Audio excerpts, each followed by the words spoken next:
আমাকে কেন শত্রু বানানো হচ্ছে? না, আমরা আসলে অপু বিশ্বাস মানেই খোলা খাতা, এটা আমরা সবাই জানি। তো ওই খাতা খোলার আসলে আমার খুব পছন্দের একজন মানুষ, নামটা পরে বলবো, আগে ভয়েসটা বলে নি, তারপর আমি নামটা বলবো। সে খুবই আমার পছন্দের এবং আদরের। সেটা হচ্ছে হ্যাঁ, আমি কি করব, মানে আমি বলতে চাচ্ছি না নায়িকা সুলভ আচরণ, এটা আমি আসলে যখন প্রচারণায় আসব তখন আমি সবাইকে বলবো যে আমার ক্যারেক্টারটা কেমন। তারপরে বললাম যেহেতু গ্রানা চাচ্ছে।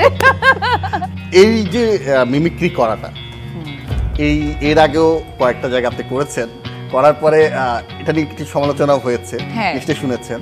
কেমন লাগে?